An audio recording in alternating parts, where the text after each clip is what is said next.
This is a crusade. This is a holy war against the deep state. Where are the dictators? Where are the strong men? Donald Trump is our instrument for retribution. I'm going to fight for Christians. I'm going to fight for white people. They have the Great Reset. We have the Great Awakening. And why shouldn't I root for Russia? Which I am. I want to see these people go through misery because of their grooming against our children. After the assailant entered the home asking, "Where's Nancy? Where's Nancy?" Those are the very same words used by the mob when they stormed the United States Capitol. I did nothing wrong.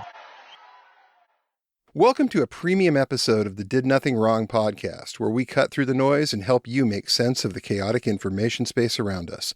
I'm Griff Somke. And I'm Jay McKenzie.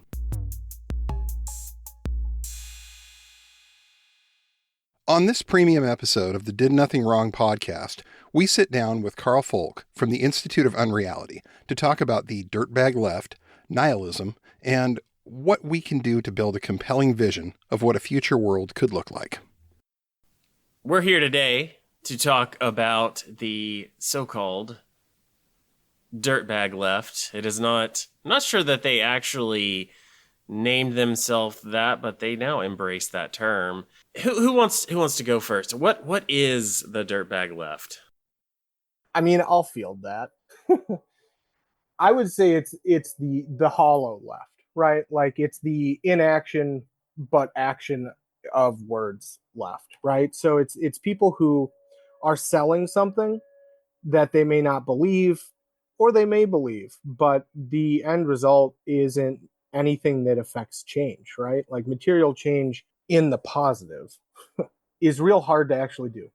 And for me, the Dirtbag Left are the people who want you to think that you're doing something that's forwarding some large left ideological advance or something like that. But in reality, like, it's just got you fighting online, and it keeps you from doing the hard work of organizing and starting to have the harder conversations. Yeah, that's a really great way to put it. There's a definite irony component to it too. They've gotten to the point where they're kind of using irony as a shield for the idea that nothing really matters anymore. Just nihilism. Yeah, I think that's absolutely fair. Yeah. And in a lot of ways, this really mirrors what we see coming out of MAGA, except they still have Trump, and the Dirtbag Left really doesn't have a figurehead now. And so the nihilism just creeps in even further.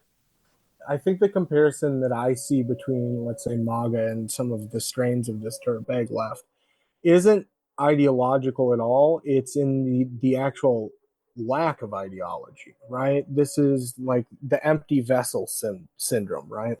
We're triggering the libs is the right's version of it, and like the left's version is we're going to go whatever.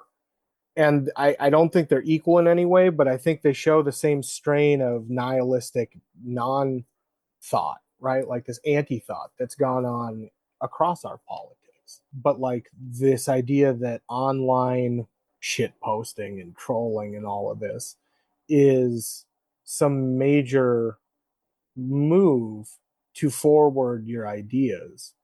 And Trump and MAGA did that effectively, but they were following a different model. They were doing information warfare and playing games with how people perceive a whole bunch of stuff. The left isn't doing that, but they have a similar irony-poisoned, deep disdain for the actual thing that is at the bottom, which is the democratic system, which isn't the government, right? Like, right. I think that's the part that for a lot of people gets bogged down. Democracy isn't the system. Democracy is the conversation that happens on the ground day to day that then moves around and turns into government, policy. I think that gets to the real similarity here, because I agree, you're right, they're different. But what we saw with Trump and MAGA is, yeah, they're great at those memes, but they can't govern for shit. And I think this left-wing equivalent if it ever came to fruition, they wouldn't know how to govern. You can't govern by meme. Right. That's no. exactly it, right? Like it's one of those things. There's no concrete in this, right? It's all whatever we need to do to gain this or move that or do this.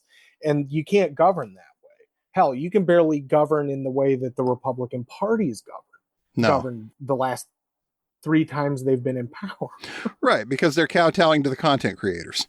Exactly. And the thing is, democracy is a conversation ultimately. So like memes disrupt the conversation no matter what we want to say. Like the internet conversation, the largest social conversation has to be somewhat fluid. And disrupting that in the way that like the politics of MAGA specifically, as we saw in the White House, do, but others as well, that really screws things up. Mm-hmm. And like it ripples through the ability to have the bigger conversations. And as we shut down more of the bigger conversations, it gets harder then to analyze the problem. You know, you start seeing more and more, you're getting pushed into a tunnel. And when you get pushed into a tunnel like that, especially one where it's limited, not just what you see directly, but the horizon of possibility, you get into what we're starting to see with some of this, I'd just rather check out part. I'd rather do anything else than worry about this, because what does it matter what I do? Yeah. And those things, those intersections, we have to start to pull apart. Yeah. Well, and once your rhetoric, your memes, everything you're doing online becomes more and more alienating and divisive, well, when you get to the point of governing, all those people that you need on side to govern, they're not interested in that. Absolutely. And I mean, hell, we saw that with the McCarthy vote yesterday, right? Like McCarthy comes crying to them like, help me.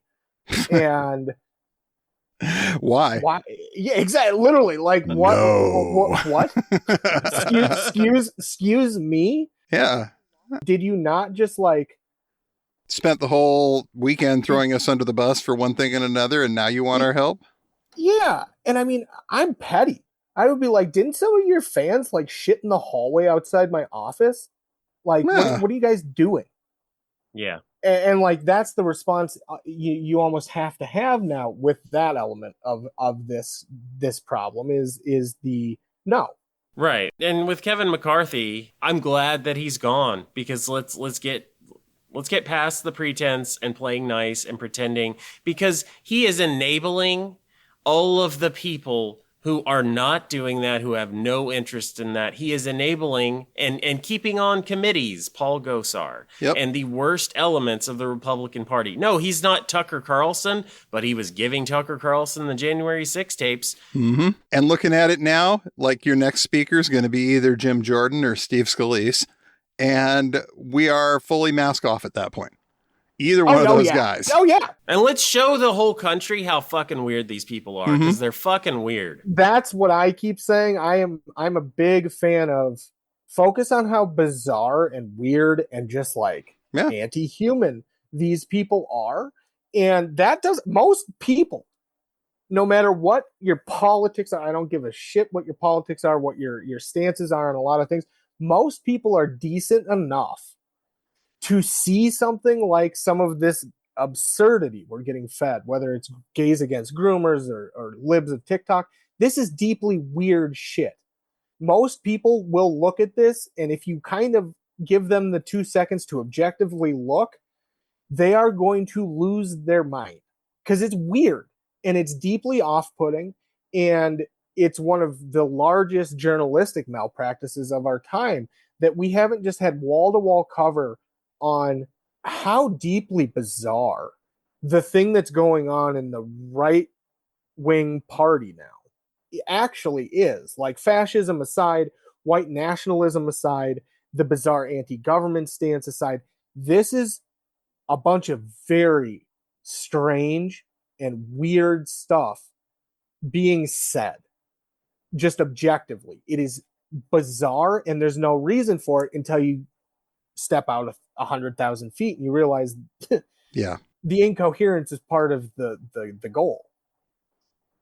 Well, it's like the recent article in The Guardian by Jason Wilson talking about Republicans like Michael Anton and various allies of his at the Claremont Institute who want a red Caesar to become the next monarch of the United States, or whatever they create and call it afterwards. And just try to explain that to the person on the street. This is what they want. Like, this is extremely weird. And the fact that it continues to go on in the shadows, and that article has to be published at The Guardian because the New York Times and Washington Post, well, we don't want to be too critical. Well, that's just it. I mean, I think unfortunately there's a higher percentage chance than I am comfortable with that message, because it comes exactly from like the alt-right, neo-reactionary, monarchist section of the American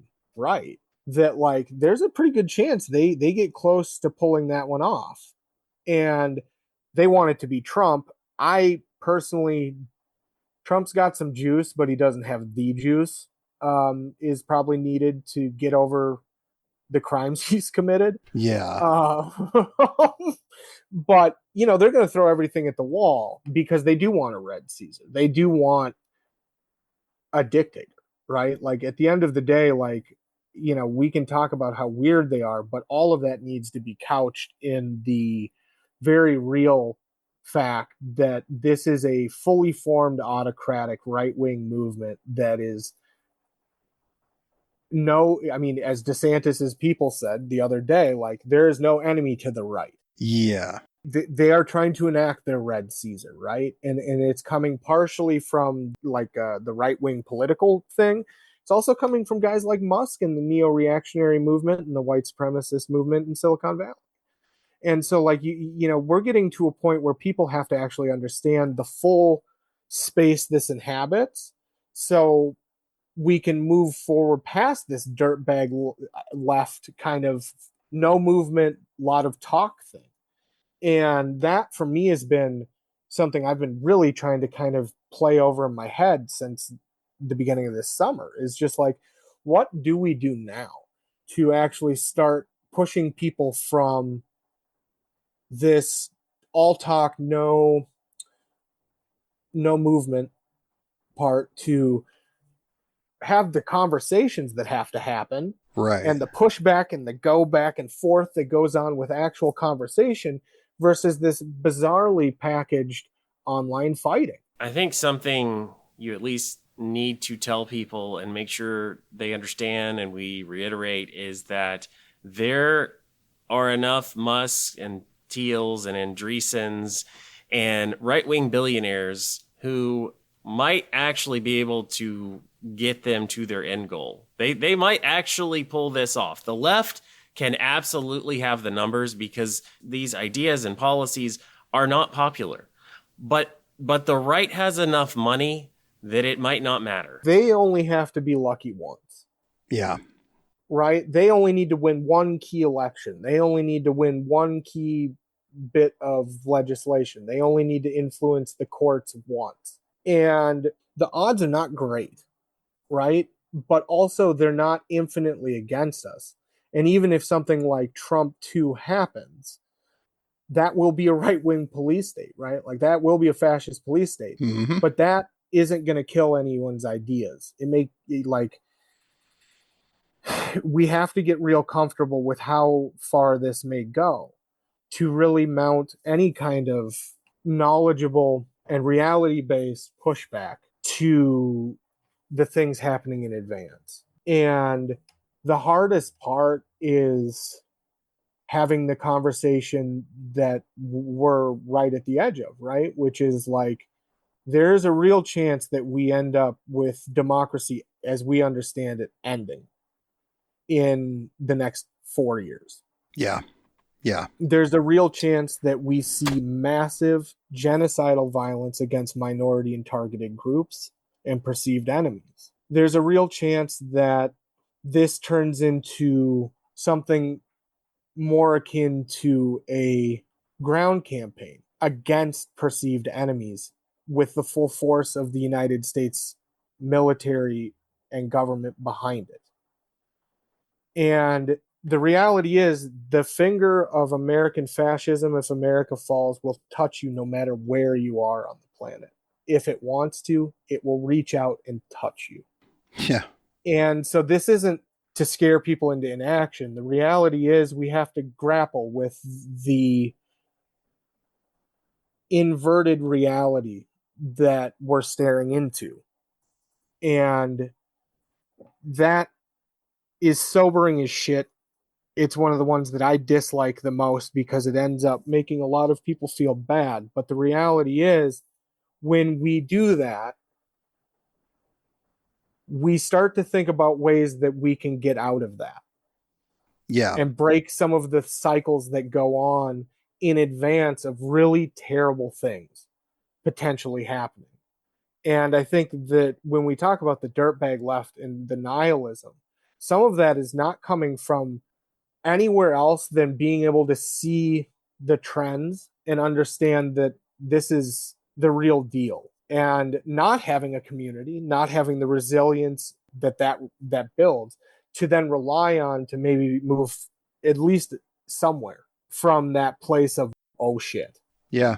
Because it's not hopeless. Not at all. Not at all. Like the thing that we're seeing right now, like with the House Republicans, right? Like the one thing that we know about this specific movement right now is they are like every right-wing autocrat before they have the full levers of all power.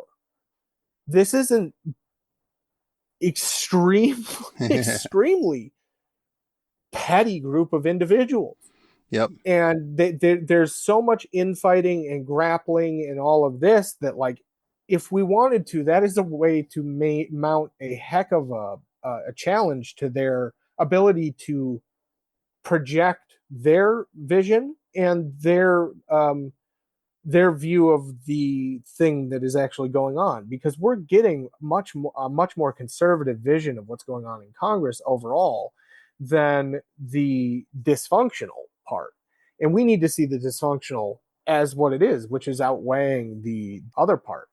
And all of that, I mean, we've just run into such an issue where we've allowed other people to dictate what we think overall. Yeah. That it's one of the permeating things across our conversation about, like, this dirtbag left element, the right wing inevitability projection machine. All of that is that.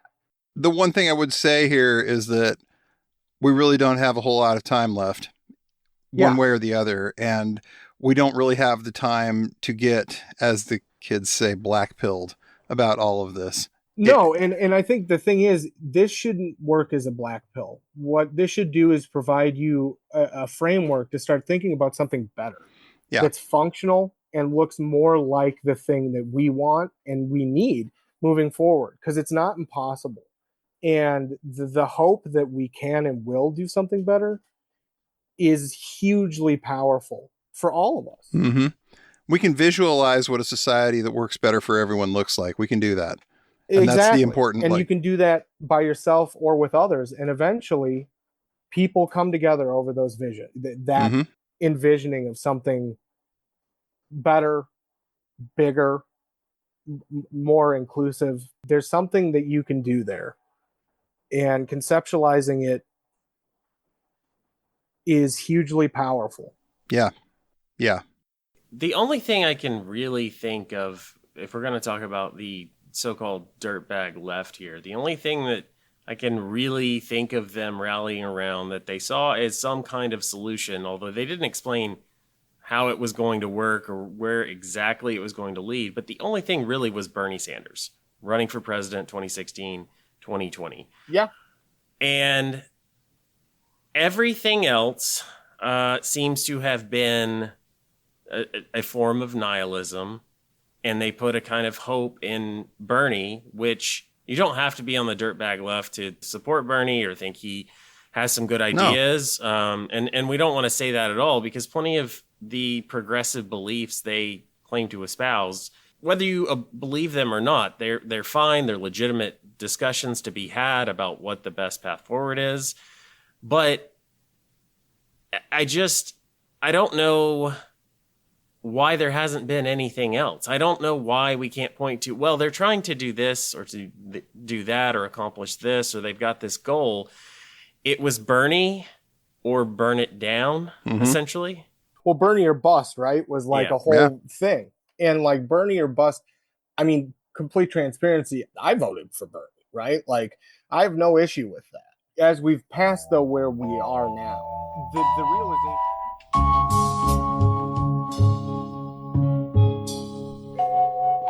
You have been listening to a sample of a premium episode of the Did Nothing Wrong podcast. For just $5 a month, you'll get access to this episode, as well as a new one every week and our entire library of premium episodes. Head on over to didnothingwrongpod.com/subscribe to sign up today. Thanks again for your support. We couldn't do it without you.